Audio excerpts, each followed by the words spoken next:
असबाब जी रब के परवाह है।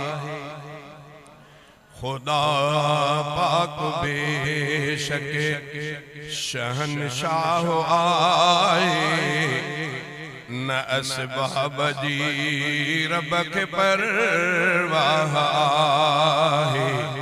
खुदा पाक बेशक ओए बिना पीउ जे ईसा पैदा कयाई, ऐं उनखे अञा ताईं ज़िंदह रखियाई। ओए बिना पीउ जे ईसा पैदा कयाई, ऐं उनखे अञा ताईं ज़िंदह रखियाई।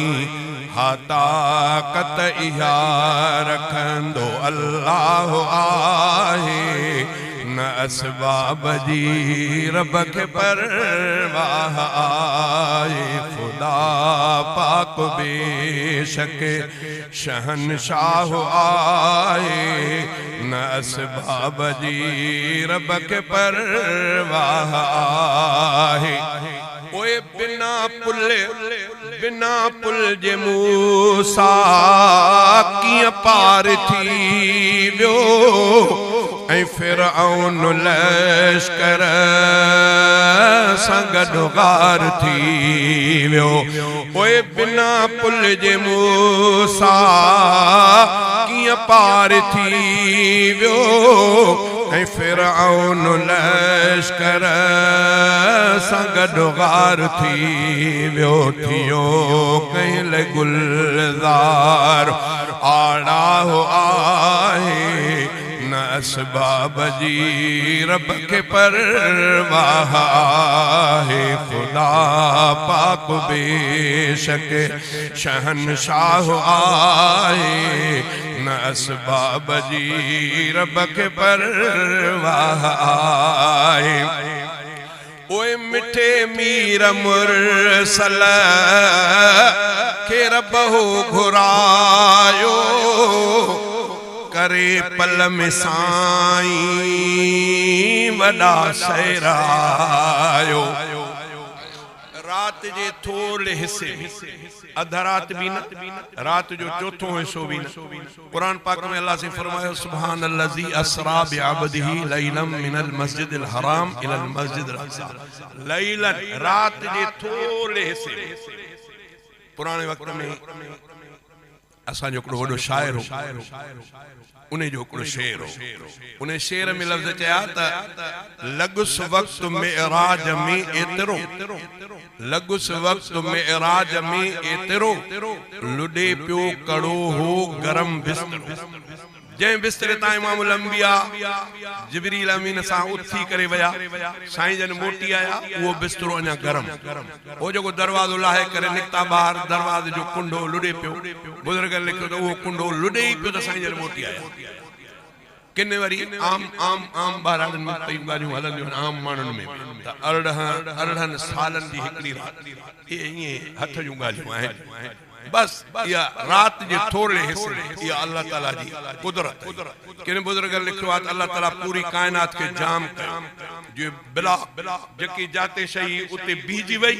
इमामुल अंबिया वींदा रहिया, इहो सॼी कायनात, इहो सॼो पूरो जहान पूरो सैर करे वापसि मोटी आया। वरी अल्लाह ताला उन खे खुलियो त जेको कड़ो पहिरियों लुॾे पियो जाते बीजी वियो, वरी उतां लुॾणु शुरू थी वियो। बिस्तरो जे घर चई मिठे मीर मुरसल के रब हो घुरायो, करे पल में साईं वॾा सहरायो, करे पल में साईं वॾा सहरायो। समावात खां थियो गुज़रगाह आहे न असबाब जी रब खे परवाह आहे खुदा पाक बेशक शहनशाह आहे न असबाब जी रब खे परवाह आहे ओए ॾिसो कहफ वारने के रब हो सुम्हारियो ऐं सदियुनि खां पोइ बे सलामत उथारियो 300 साल खां मथे असहाब काफ जबलन जे चुर में गार में पया रहा न केवल का चप पातो न माकुड़ो आयो न का हवा मिट्टी उन्हनि के पूरे वई न का बारिश उन्हनि के खराब कई जिए होया तिए उथया 300 साल 309 साल उथया त वरी ॼणो उहे तरो ताज़ा इहा अल्लाह जी कुदरत चई ॾिसो कहफ वारने के रब हो सुम्हारियो ऐं सदियुनि खां पोइ बे सलामत उथारियो ऐं सदियुनि खां पोइ बे सलामत उथारियो ईअं भी खणाईंदो रब साह आहे ईअं भी खणाईंदो रब साह आहे न असबाब जी रब खे परवाह आहे हाफिज़ गुलाम मुस्तफा बुर्रो कंदरा बाबुर उन्हें बुजुर्ग मांखे ॿुधायो त इन्हनि खां परियां वरी घाड़ सरबो आहे जबल जो पासो उते हिकिड़े पीर जो नालो आहे पीर कोको ख़बर न आहे त कीअं बुजुर्ग नाला रखिया बहरहाल चए उते मां वयमि भई उते हिकिड़े दोस्त जो आरो मशीन जे मां उन वटि वयमि मूंखे ॿुधाई हाफ़िज़ साहब अजब ॻाल्हि ॾिठी आहे अल्लाह जी कुदरत कीअं चए असांजे आरे मशीन ते अलाए कॾहिं के दोस्त काठी रखी विया आरा मशीनियूं पयूं हुजनि काठियूं सालनि जा साल चई हिकिड़ी भुती काठी पई असांजे आरे ते छॾे विया अचानक उहे मालिक आया ते असांखे ज़रूरत पई आहे काठी चीरे ॾियो उहा आरे मशीन ते खणी करे साफ़ करे मशीन ते रखीसीं लीको कढी करे असां उनखे चीरणु शुरू कयोसीं काठीअ खे अॻिते हली करे काठीअ में आरो बीह रहियो चुरे न पियो कटण बंदि थियो असां चयोसीं त पुराणी काठी आहे माना पुराणे वक़्त में को किलो का लॻियल हुजे किली का कील का कोको तंहिंजे करे मथां आरो बि भॼी पए तंहिंजे करे वरी असां लीको निकितलो वरी ॿियो पासो फेराए करे वरी ओड़ो शुरू कयोसीं भला एॾो था आणंदासीं फुट ॾेढ खां विच ते वरी ओड़ो आरो जेकी कोशिशि कईसीं आरो न चुरे ई न असां चयोसीं ख़ुदा जी कुदरत का गंढे आहे का काठीअ खे हर बार ध्यानु न थिए अरे छोकिरा छेड़ियूं खणी अचो हथोड़ा बि खणी आया छेड़ियूं बि खणी आया 2-3 छेड़ियूं रखी करे हथोड़नि जा धक हयांसीं काठी ॿ थी पई अंदरि आख़िर ठहियो उन आख़िर में जीरो पथी न दर न दरी न सुराख गुरको काठी सालनि जी काठी करे उहो जीरो वेठो उनजे पेरनि में जीअं चांवर हूंदा अहिड़ी का शइ पई असां उन पखीअ खे खणी पिंजरे में रखियोसीं कुझु ॾींहंनि ताईं उहो पखी ज़िंदा हुयो माण्हू ॾिसण आया पोइ मरी इहा अल्लाह जी कुदरत आहे न दर न दरी न पाणी न छा चई ॾिसो कहफ वारने के रब हो सुम्हारियो ऐं सदियुनि खां पोइ बे सलामत उथारियो ईअं भी खणाईंदो रब साह आहे न असबाब जी रब खे परवाह आहे खुदा पाक बेशक शहनशाह आहे न असबाब जी रब खे परवाह आहे हू अधरात जो सिज उभारे सघे थो ऐं सिज हूंदे तारा ॾेखारे सघे थो हू अधरात जो सिज उभारे सघे थो ऐं सिज हूंदे तारा ॾेखारे सघे थो मने जो नहीं ॻाल्हि गुमराह आहे न न असबाब जी रब के परवाह है। ओए बिना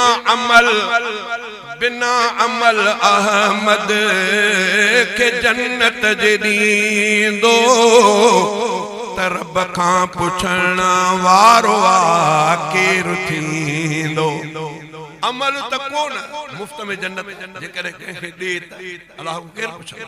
कॾहिं माण्हू ॾींहुं राति मुसले ते हुजे पर दिलि में हुजे त फलाणे जे दुकान खे तबाह कीअं कयां, फलाणे जे मच्छीअ जे तलाव खे तबाह कीअं कयां, फलाणे जे बागनि अंबनि जे तबाह कीअं कयां। अलाह खे इन मस्जिद ऐं इन मुसले ते बीहण इन नमाज़ अलाह खे परवाह कोन्हे। जेकॾहिं कंहिंखे बिना अमल जे बि मोकिले छॾे जन्नत ॾे अलाह जी मर्ज़ी वारो। ये हदीस सुवारी में भी हिकिड़ो वाक़ियो ईंदो आहे। हिकिड़ो शख़्स मुस्तफ़ा साईं वटि कलमो अची पढ़ियो मुसलमान थियण खां पोइ साईं जन खे अर्ज़ु कई त या रसूल अल्लाह फलाणे महाद ते मुसलमान विढ़नि था काफ़िरनि खां। साईं मुंहिंजी दिलि चए थी जेकॾहिं मां बि तलवार खणी करे विढ़ा साईं जेकॾहिं पोइ मां उते शहीद थी वञा त पोइ साईं जन फरमाए तूं जन्नत में वेंदी मुंहिंजी जाइ जन्नत आहे। हा बस तलवार खणी निकितो त अलाह जी कुदरत शहीद थियण खां बाद में जनाज़ा साईं जन जे आॾो शहदा जा आंदा विया। तॾहिं इमामुल अंबिया फरमायो त अचो त तव्हांखे उहो माण्हू ॾेखारियां जंहिं दुनिया में हिकिड़ी नमाज़ बि न पढ़ी, को रोज़ो बि न रखे, को ख़ैर ख़ैरात, को हज ज़कात, को उमरो, को मस्जिद, को मदरसो, कुझु बि न। हेॾो अलाह ताला कलमो नसीब कयोसि, होॾो अलाह शहादत ॾिनसि, जन्नत में हलियो उहो हे जनाज़ा। चई बिना अमल अहमद के जन्नत जे ॾींदो त रब खां पुछण वारो केरु थींदो, त रब खां पुछण वारो केरु थींदो। हर रहमत जो बेशक हू दरियाह आहे, न असबाब जी रब के परवाह आहे। खुदा पाक बेशक शहनशाह आहे, न असबाब जी रब के परवाह आहे।